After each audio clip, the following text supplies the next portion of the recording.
Welcome to the Compost Pile, a podcast where we break down gardening, homesteading, and more. Join your hosts, David Pool and Aaron Barnhill, as they pile up information and break it down so that you can be more successful in the garden.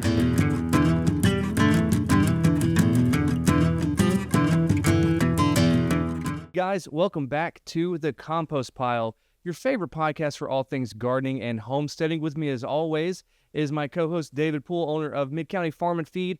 We're going to get into a little bit of this and that in this episode. Maybe let's keep it light. I don't know. What are we talking about? I think we want to maybe talk a little bit about the concept of sustainability. Oh, you mean like green energy sustainability? No. Oh, okay. Like creating a sustainable garden, but maybe not in the sense that, like, you know, when I studied permaculture, like you're creating sustenance, sustaining, Right. creating a system Sustaining, yeah. where it takes care of itself, so least inputs. But that's not what I mean. Oh, okay. Well, This episode. what do you mean? What are we So- talking? Yeah. I think what we're talking about today is more about creating it doesn't matter whether this is gardening or like whether you're wanting to raise like some form of like small backyard livestock. It's about creating a sustainable system. Oh, That- you mean like making sure that you would want to keep doing it. Yeah, absolutely. Okay. Because like, I think I've faced a lot of interactions with people over 21 years of learning about gardening and helping people be successful in just gardening or maybe chickens. And I've even done some of these same things. Like you go into this brand new project or maybe it's not new and you think it needs to be bigger and you start out and it's just oversized. Yeah. And that creates like short-term like sustainability because it becomes more work than pleasure. And I think that's like a big mistake that a lot of people make. No, I know exactly what you're talking about. I've seen it all too often. I've talked to coworkers over the years who kind of get bitten by the garden bug for the first time, and they haven't really developed the skills yet, but also they don't have the experiences to draw on, right? Yeah. So you're starting out, you're excited about this, and you're ready to go, and you start buying seeds, right? It's the easiest thing in the world. They come in little tiny packets, little paper packets. They've got great artwork on them. Most of the time they're cheap. So you might buy like 20 varieties of stuff. And let's say you put all that in the ground.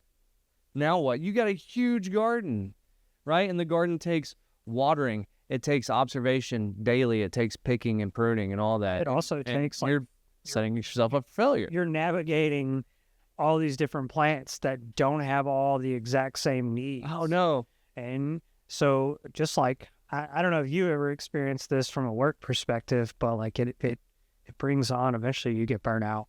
Oh, yeah. No, you do. You get burnt out quick. And it's not enjoyable. Mhm. And I think that's like, for me, that's one of the most important parts about why I love gardening or growing or even helping people, because it's interesting. Yeah. You can just take a second to stop and look. If anybody tuned into the episode I did last week, it was strictly just talking about taking the time to observe plants. Yeah.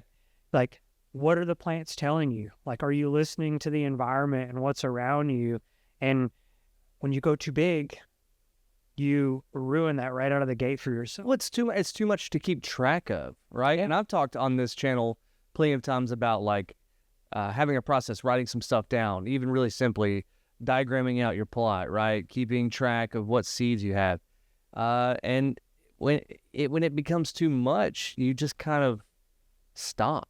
You know, and gardening is also something that is really easy to feel like you're either being successful in or you're failing in, and that can really change your momentum.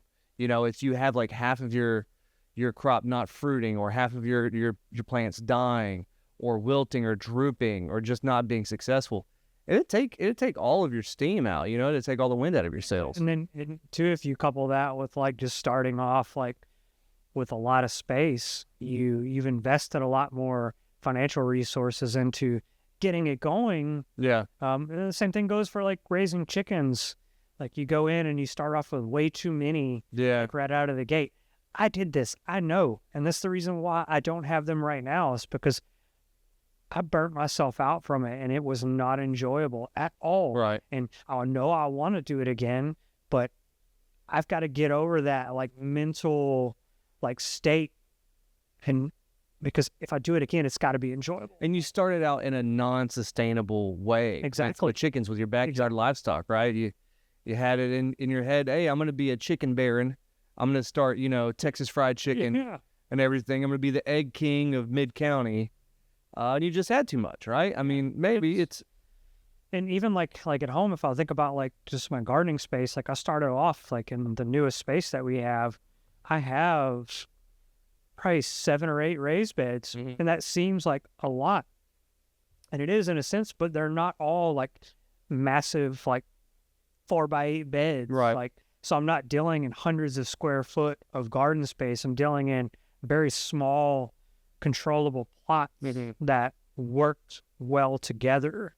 And so, but I knew that going in that I didn't want to go crazy. Yeah. And right now, I do feel at this point, now that I've learned the environment and the space I have, I'm now ready to expand it a little. Right. Maybe add a little more, because I feel like I don't have the room to do or grow everything that I want when the timing is right.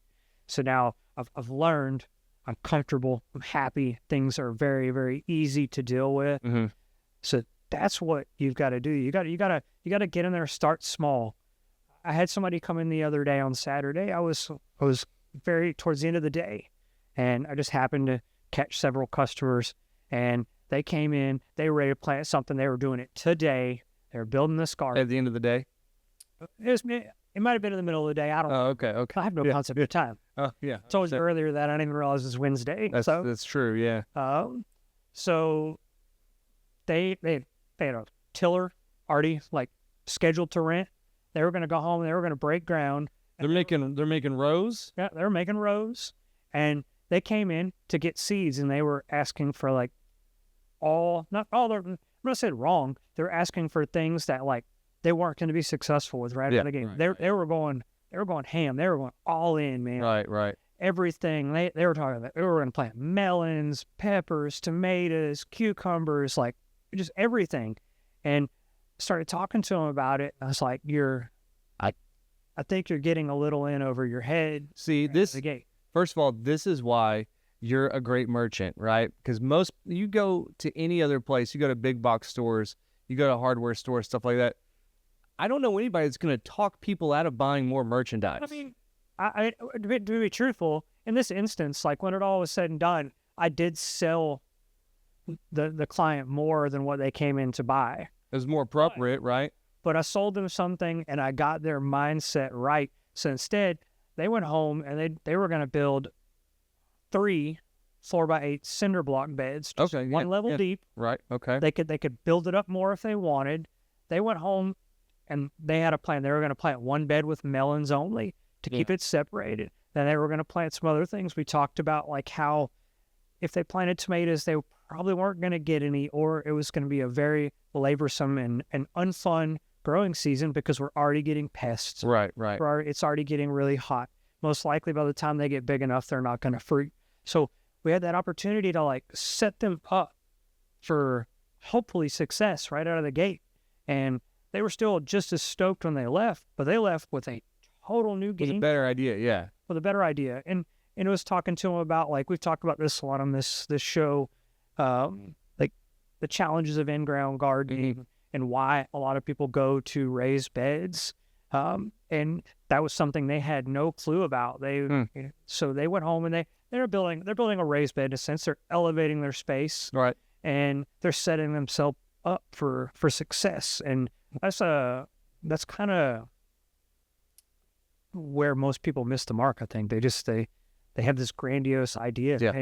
And like in a fast society like today, when the time is right to do it, you just do it. You don't really sit down and plan it out. Yeah, no, I see that a lot. And I'll share with you a little of my experience in a former life, right? So when I was doing the food truck, right, when I ran the food truck, the Detmac food truck was incredibly cheap. right? We bought it for $10,000. We haggled it down. We made it as lean as possible because we want more profit, right? And so many times I see people that get in their head, I want to start a food truck. I want to start this endeavor. And they go all out. They have this vision and they go and they buy a $450,000 food trailer. You know what I mean? Something that is a full kitchen that can serve all your needs. And I'm like, well, what are you guys making? They're like, oh, pizza. Well, why do you need a full kitchen just to make pizza? And then I'll talk to them like, have you worked out how many events you're going to have to do to pay this sucker off? Well, I'll tell you what, there's not enough events in the calendar year for you to do that. So people oftentimes when they have passions and when they have a big vision about something, they go all out in a way that's very unsustainable, right? Well, I think they also forget about the personal vision of why they wanted to do this. Because, more people are creating themselves like in gardening. They're creating themselves chores. Yeah, because gardening is chore heavy, you know? Right. So, but at the end of the day, like their vision of where they're going and why they started this, it's there for a split second and then it's gone. Yeah. And it's not the driving factor, you know. I grow, you know, we talked about this, like I'm not a big vegetable eater. Yeah. We talked about it before we started. Why in the world do I grow all this? Because I like to learn. Yeah. I like to try to spread knowledge. And is my knowledge always right? No, because I'm a learner. But at the same time, like, it keeps me engaged. Yeah. It keeps my busy mind. Well, you earn your knowledge. That's for sure. Yeah. You know, it fits my personality and who I am, and it makes me content. Mm-hmm. There's no boredom in it. Right. You know, so I have a personal gain. That's a good. I mean, that's a good thing that you're saying is kind of like examine your motivations, right? Examine that.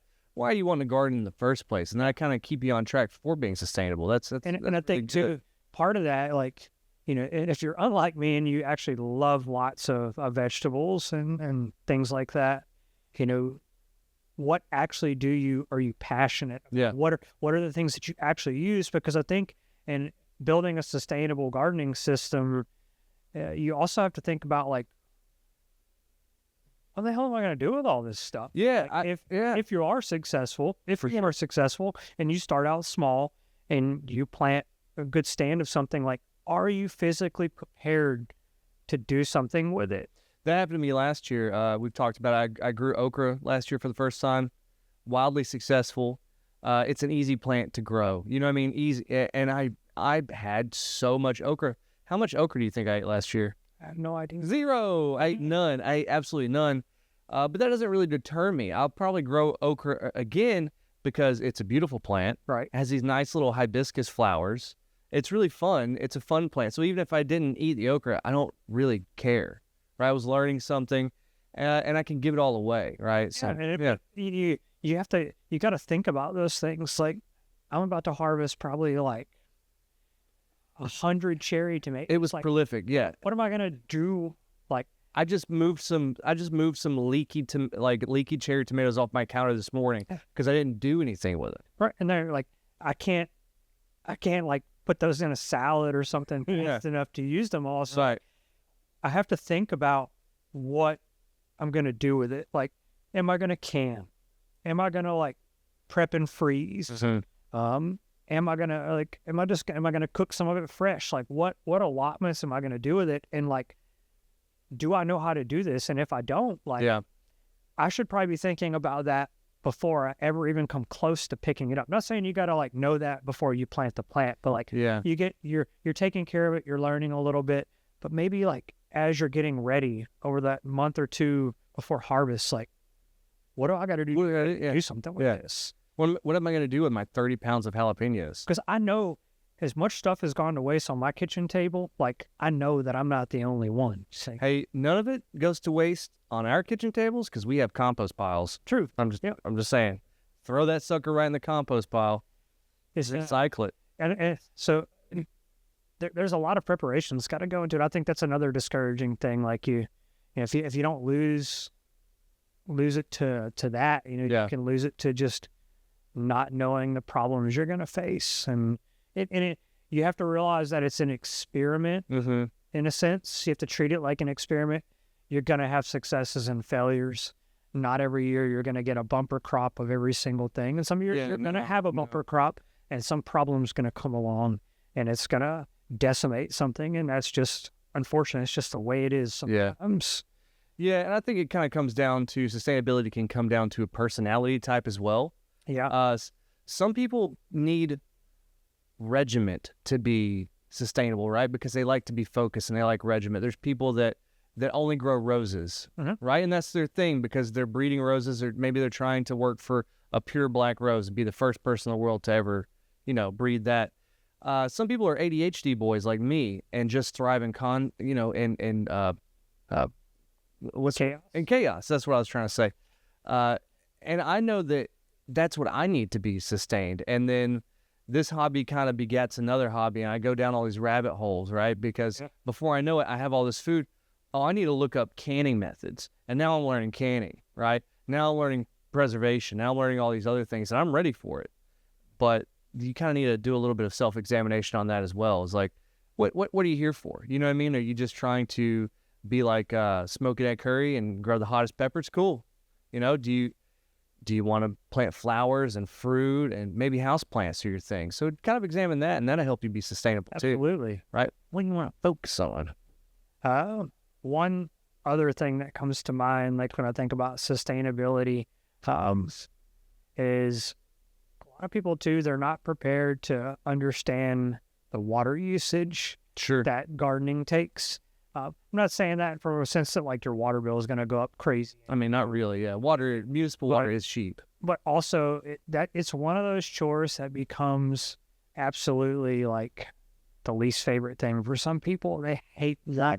Sure. And I also think that people set themselves up when they're starting out for failure by choosing the wrong location for their garden. Yeah. And that no matter, even if they start small, if they plant the garden out in the back 40 of the backyard, where you have to go a long way, and the spigot is at the house 50 feet away, and then you're dragging the hose out and doing it. Like, you have to set yourself up for, you got to make it easy. Yeah, you got to make it easy. You got to take a step back and think about like, what's going to make this actually enjoyable?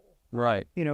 Irrigation systems and micro irrigation is all awesome, but like none of that stuff is a necessity right out of the gate. I'm in like 4 or 5 years in this new garden, and I still don't have any of that. Yeah. And I would love it, but am I ever going to get it? I don't know. But like the hose, I don't ever have to pull the whole thing out anywhere to get anywhere. Like it's right there. Yeah.